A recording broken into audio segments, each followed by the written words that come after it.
మీ దగ్గరున్న 10 రూపాయల నోటు ఎప్పుడైనా చిరిగిపోయిందా? లేదా మురికిగా అయిపోయిందా? ఇకపై అలా జరగకపోవచ్చు. ఎందుకంటే ఆర్బీఐ ఇప్పుడు ప్లాస్టిక్ నోట్లను తీసుకురావడానికి సిద్ధమవుతుంది. హాయ్, నా పేరు నిధి. నేనొక బ్యాంకర్ని. బ్యాంక్ మిత్ర తెలుగు ఛానల్కి స్వాగతం.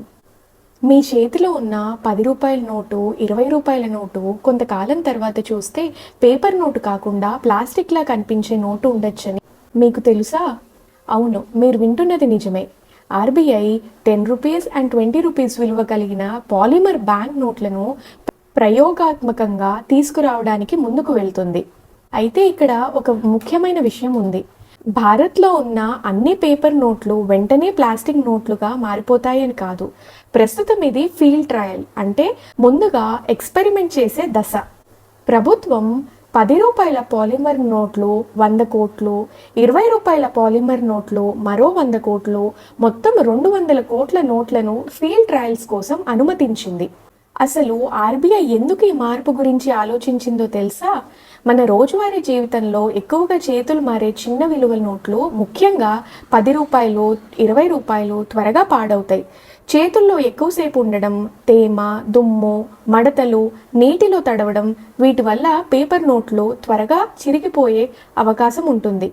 ఇదే చోట పాలిమర్ నోట్లకు ప్రయోజనం ఉండొచ్చు. పాలిమర్ నోట్లు సాధారణ పేపర్ నోట్ల కంటే ఎక్కువ మన్నికగా ఉండడం, నీటిని మరియు మురికిని మెరుగ్గా తట్టుకోవడం వంటి లక్షణాలు కలిగి ఉంటాయి.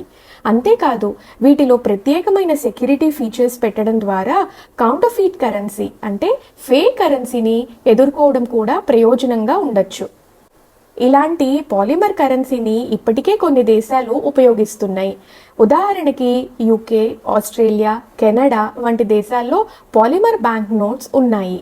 అయితే భారత్లో ఇప్పుడు జరుగుతున్నది పూర్తి స్థాయి కరెన్సీ రీప్లేస్మెంట్ కాదు. ముందుగా ఈ నోట్లు వాస్తవ పరిస్థితుల్లో ఎలా పనిచేస్తాయి, ఎంతకాలం మన్నుతాయి, ప్రజలకు ఉపయోగించడానికి సౌకర్యంగా ఉంటుందా, వాటి సెక్యూరిటీ ఫీచర్స్ ఎలా పనిచేస్తాయి వంటి విషయాలని ఫీల్డ్ ట్రయల్స్ ద్వారా పరీక్షించిన తర్వాతే తదుపరి నిర్ణయం తీసుకోనున్నారు. అంటే సింపుల్గా చెప్పాలంటే 10 రూపీస్, 20 రూపీస్ ప్లాస్టిక్ నోట్లు వస్తున్నాయి, కానీ ఇప్పుడే పేపర్ నోట్లు పూర్తిగా పోతున్నాయని మాత్రం కాదు. భవిష్యత్తులో మీ పాకెట్లో ప్లాస్టిక్ నోట్లు కనిపించే అవకాశం ఉంది. ఈ విషయంపై మీ అభిప్రాయం కమెంట్స్లో తప్పకుండా తెలియజేయండి. ఇలాంటి బ్యాంకింగ్ ఇన్ఫర్మేషన్ కోసం బ్యాంక్ మిత్ర తెలుగు ఛానల్ని సబ్స్క్రైబ్ చేయండి.